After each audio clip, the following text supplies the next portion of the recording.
안산 상록수 명륜교회 이상철 목사님은 10억 원 모으기를 인생의 목표로 삼고 살다가 돈 대신 하나님을 인생의 주인으로 모셨더니 개척교회 1%의 성공을 이루었다고 합니다.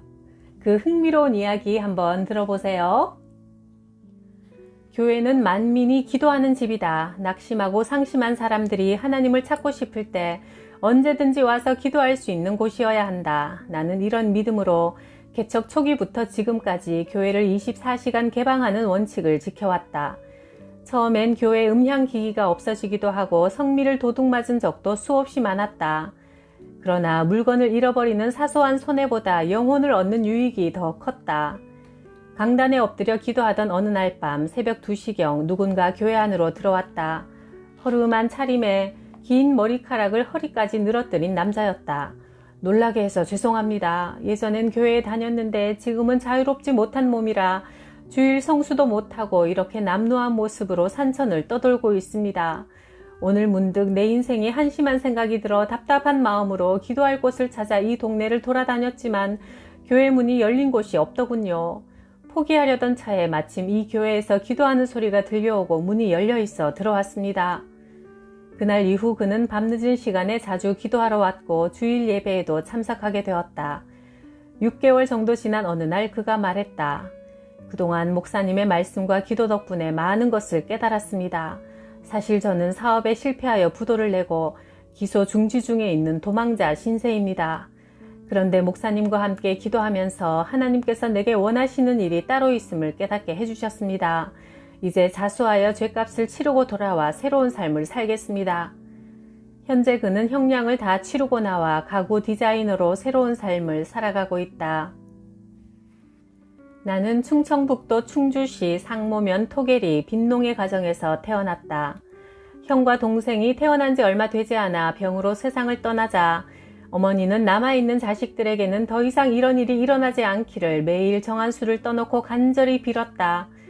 그러던 차에 나도 병에 걸려 3일 동안 의식을 잃고 사경을 헤매자 어머니는 나를 데리고 무당을 찾았다. 무당은 내가 장수하려면 천년 만년 사는 마을 뒷산의 큰 바위를 양아버지로 삼으라고 했다.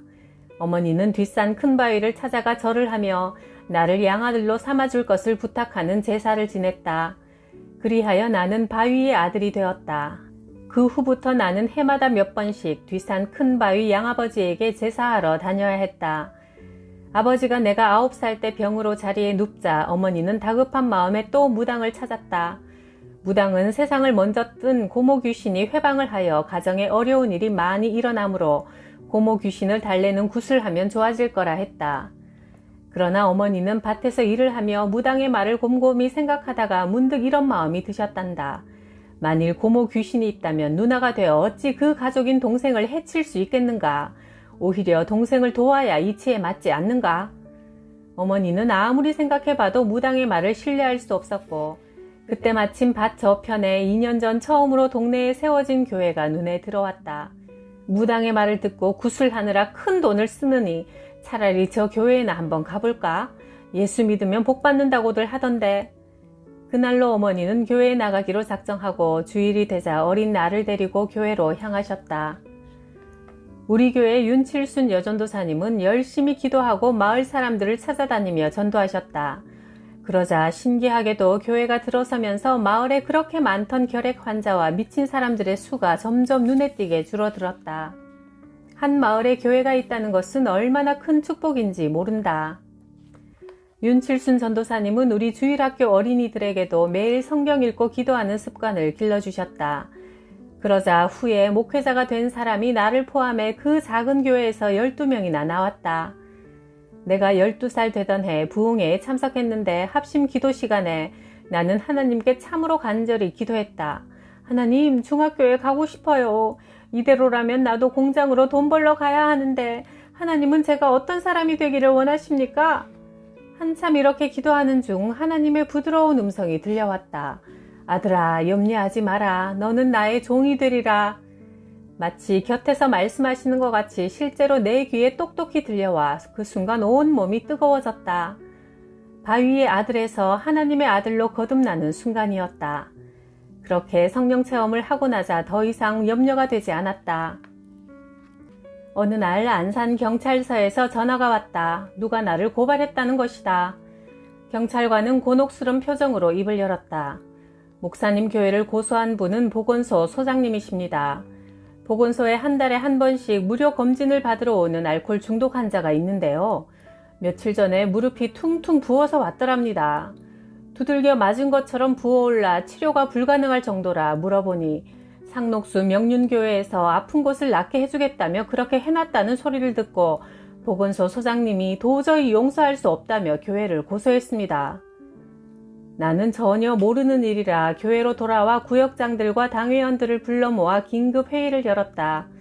한 구역장이 조심스럽게 입을 열었다. 우리 구역에 나이든 분들이 많으신데 아픈 곳을 두드리면서 안찰 기도를 해주면 시원하다며 좋아하십니다. 그래서 그 알코올 중독자에게도 무릎이 아프다고 하여 안찰 기도를 해주었는데 그만. 나는 경찰서와 교회를 고소한 의사를 찾아가 백배 사죄하고 이 일에 대하여 우리 교회가 책임져야 할 일은 다 할 것이며 다시는 이런 일이 우리 교회 이름으로 일어나지 않도록 하겠다고 서약했다. 그리고 구역장에게 단호하게 말했다. 환자에게 손을 얹고 기도하는 안수기도는 성경에 나오지만 아픈 부위를 때리는 행위는 이처럼 위험하니 다시는 하지 마십시오. 그러나 그는 수긍하려 들지 않고 자신의 은사가 옳다고만 주장했다.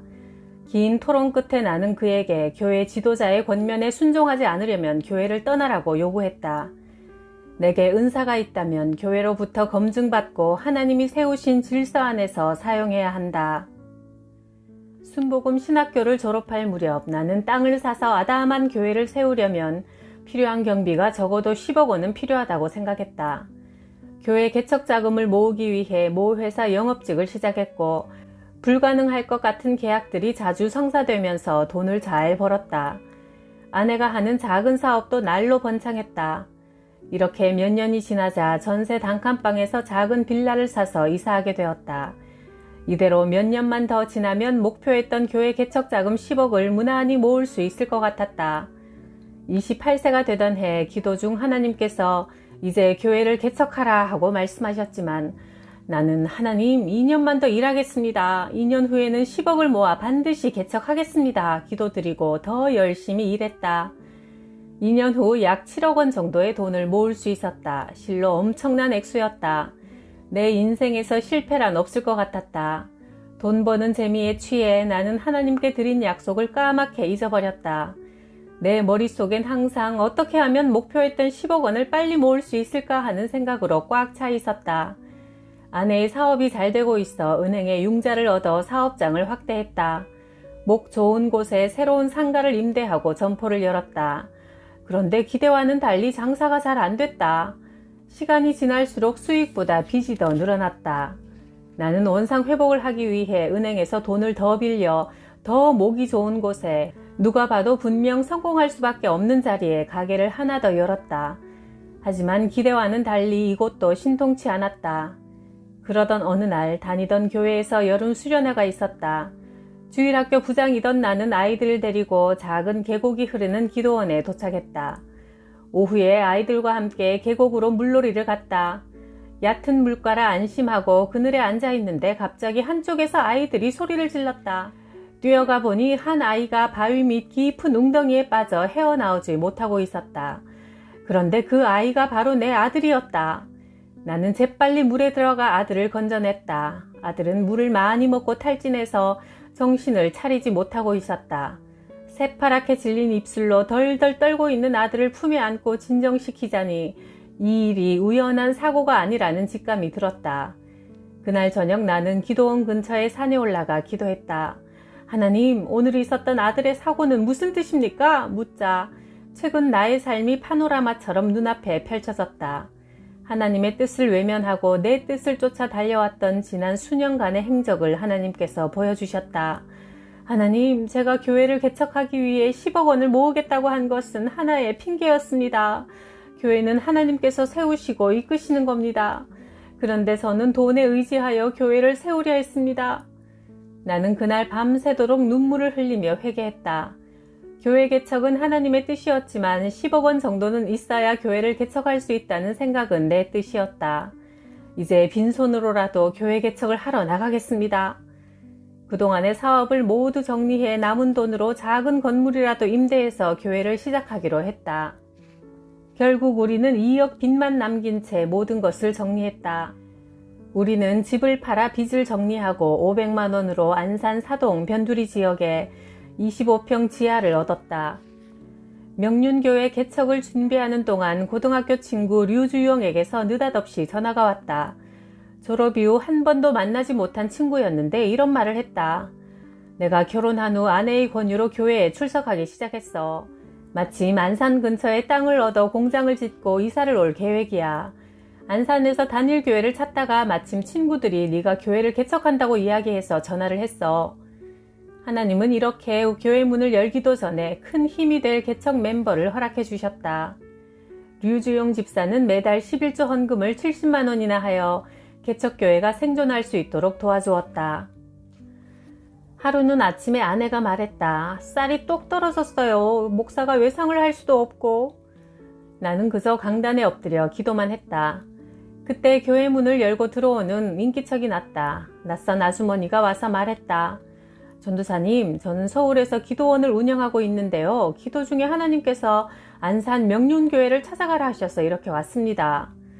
아주머니 말씀이 채 끝나기도 전에 동네 슈퍼 아저씨가 어깨에 쌀포대를 올리고 교회로 성큼 들어왔다. 쌀이 필요할 것 같아 사왔어요 라는 말을 남기고 아주머니는 문 밖으로 총총히 걸어 나가셨다. 또 한 번은 양복이 다 떨어져 예배 때 입을 옷이 마땅치 않았다. 하나님, 입고 나갈 양복이 없네요 기도했다. 그날 마침 대전에 사시는 한 여집사님이 안산에 오셨다가 우연히 우리 교회에 들러 기도하시다가 전도사님, 양복이라도 한 벌 해 입으세요 하고 돈을 주고 가셨다. 그 여집사님은 대전에 내려가서도 60만 원을 우리 교회에 헌금해 주셨다. 이런 일들을 무수히 겪으면서 나는 형편이 어려워도 오직 하나님만 바라보며 기도에 힘썼다. 지하교회에 있을 때부터 교인 300명이 될 때까지 나는 매일 하루 7시간씩 눈물로 기도했다. 나를 고난으로부터 자유롭게 하실 수 있는 분은 오직 하나님뿐이었다. 5명으로 개척을 시작하여 10년 후 2,000명 교인으로 늘어난 비결이 있다면 그것은 기도였다. 지금은 스케줄이 점점 늘어나 바빠져도 기도하는 시간만큼은 빼앗기지 않으려고 노력한다. 기도는 목회의 출발점이자 종착역이기 때문이다. 하나님께 부흥을 달라고 눈물로 외쳤던 그 기도가 지금 온전히 이루어졌다. 부흥은 결코 인간의 힘으로 되는 것이 아니다. 목회자 혼자서만 기도해서는 부족하다. 교인들도 열심히 기도에 동참시켜야 한다. 2명이든 3명이든 함께 기도할 수 있는 시간을 많이 만들어야 한다. 성도들이 기도에 불이 붙고 응답받는 체험을 하게 되면 교회 분위기가 뜨거워진다. 성도들은 세상에서 경험하지 못한 성령 충만함을 잊지 못한다. 교회를 선택하는 제1조건은 교회가 얼마나 영적인가에 있기 때문이다. 사람들이 교회를 찾는 이유는 세상과 다른 영적인 은혜를 얻기 위함이다. 개척한 지 2년 후 30여 명이 모이자 지하가 비좁았다. 은행 잔고는 27만 원 뿐이었지만 내 기도를 들으시는 하나님을 믿기에 교회 옮길 장소를 찾아 돌아다녔다. 그러던 중 우연히 길에서 근처 교회 목사님을 만났다. 전도사님, 어디를 그렇게 다녀오십니까? 네, 교회를 알아보고 있습니다. 현재 교회가 좁았어요. 그래요, 마침 잘 됐네요. 저희도 이번에 다른 곳으로 교회를 옮기려고 지금의 교회 건물을 내놓았습니다. 1층으로 지은 아담한 교회에 들어가 보니 크기와 시설 모든 것이 마음에 쏙 들었다. 우선 27만 원을 계약금으로 드리고 잔금은 말씀하시는 날짜에 드리겠습니다. 그 길로 교회로 돌아와 금식하며 기도했다. 하나님, 구입비용 1억 5천만 원을 주실 줄 믿습니다. 기도하는 가운데 점차 마음에 평안이 찾아오면서 그 교회로 이전할 수 있다는 확신이 들었다. 금식을 끝내고 교회 근처 식당에서 식사를 하는데 마침 아는 집사님을 만났다. 내 이야기를 듣더니 선뜻 5천만 원을 주시겠다고 하는 게 아닌가. 그 돈으로 중도금을 치르고 나자 이번에는 대구에 계신 한 집사님이 2천만 원을 주시는 등 여러 도움의 손길들이 일어나 그 교회를 구입했다. 지금은 1000평 예배당에 강원도 홍천에 10,000평이 넘는 수양관도 허락해 주셨다. 50평의 아담한 단독 건물로 교회를 옮기고 나자 교회는 더욱 활기가 넘쳤다. 매일 동네에 전도하러 다니다 보니 아파트 근처 벤치에 외롭게 앉아있는 노인들을 자주 보게 되었다. 사람이 그리운 어르신들은 오가는 사람들을 쳐다보며 외로움을 달래고 있었다. 나는 이들을 위해 교회가 뭔가 해야겠다는 생각이 들었다. 자원봉사자 교인들과 일주일에 2번 명륜교회에서 점심을 대접하자 많은 교인들이 우리 교회를 찾아왔고 주민들도 우리 교회에 좋은 인상을 갖게 되었다. 어떤 분들은 봉사에 감동해서 헌금을 하시기도 하고 또 어떤 분들은 우리 교회에 등록했다. 이 일로 안산시에서 주는 봉사상도 받았다. 하나님은 소외된 이웃을 돌보는 작은 일도 기뻐하셨다. 지역 주민들을 섬기자 교인들이 부쩍 늘어나 또 공간이 비좁아졌다. 교회 건축을 새로 시작하자 장로님 한 분이 추운 겨울날 교회 앞에서 붕어빵 포장마차를 시작했다. 아니, 장로님 왜 갑자기 붕어빵 장사를 시작하셨어요? 장로님은 그저 빙그레 웃으시며 내게 갓 구워낸 따끈따끈한 붕어빵을 건네주셨다. 나는 속으로 장로님 사정이 더 안 좋아졌구나 걱정하며 장로님을 위해 더욱 열심히 기도해드렸다. 그해 겨울 내내 장로님은 차가운 날씨 속에서 웃으며 붕어빵을 만들어 파셨다. 한 해의 막바지 주일날 재정 집사님이 내게 찾아왔다. 글쎄, 장로님이 겨울 내내 붕어빵 파신 수익 전부를 건축헌금으로 드리셨어요. 연세도 많으신데 추운 겨울에 내내 고생하신 것을 생각하면 저희도 부끄럽습니다. 나는 이런 정금 같은 믿음을 가진 성도들과 함께 한 교회를 이루고 있다는 것이 참으로 감사하고 행복하다. 교회를 개척하고 나서 처음엔 어린이 전도에 관심을 갖고 어린이들에게 먼저 다가갔다. 교회 앞 공터에서 뛰어노는 아이들을 교회로 불러서 라면도 끓여주고 숙제를 돌봐주자 아이들 성적이 오르기 시작했다. 그러자 부모들이 교회 가서 공부하고 오라고 아이들의 등을 떠밀었다. 처음엔 6, 7명이던 아이들이 30명에 이르자 어느덧 나는 아이들 공부 가르치는 일이 내 목회의 주된 일이 되어갔다. 기도하는 중 하나님께서 이 일을 원하지 않는다는 음성을 들려주셨다. 너의 사명은 아이들의 학원 강사가 아니라 기도와 말씀 준비에 전념하는 것이다. 개척교회가 성장하려면 예배에 은혜가 있어야 한다. 기도가 뜨겁고 설교에 감동을 받아야 교인들이 자신감을 가지고 다른 사람들을 교회로 데려온다. 개척교회로 사람을 이끄는 유일한 자원은 기도와 말씀인 것이다. 목회자는 모름지기 기도와 성경 연구에 온전히 집중해야 한다는 것을 나는 그 사건을 통해 깨달았다. 목회자는 늘 밝고 건강한 얼굴을 하고 있어야 한다. 특히 개척교회 목회자들이 교인이 없고 재정이 없고 경험이 없다는 이유로 수척한 모습, 피곤한 모습, 어두운 표정을 보이면 교인들은 한두 번 도움을 줄 수는 있지만 행복해 보이지 않는 그런 목회자에게 자기 삶을 맡기지 않는다. 성도들은 목회자에게서 꿈과 희망을 발견하기를 원하므로 목회자는 늘 밝고 자신 있는 모습이어야 한다. 그러기 위해서는 기도에 힘써서 성령 충만함을 받는 수밖에 없다. 마음에 평안과 확신이 넘쳐 그것이 표정에 드러날 때까지 기도하고 성경을 묵상하며 교인들의 마음에 감동을 주는 뜨거운 설교를 하는 것, 그것만이 교회 부흥의 비결이다. 제자들이 다 같이 한 곳에 모여 기도에 힘쓸 때 호련히 하늘로부터 급하고 강한 바람 같은 소리가 있어 그들이 앉은 온 집에 가득하며 마치 불의 혀처럼 갈라지는 것들이 그들에게 보여 각 사람 위에 하나씩 임하더니 그들이 다 성령의 충만함을 받고 사도행전 1장 1절에서 4절. 모두 10억보다 하나님을 소유하는 행복 누리세요. 10억도 100억도 하나님 손안에 있으니까요. 구독, 좋아요, 댓글로 행복을 선물해 주셔서 감사해요.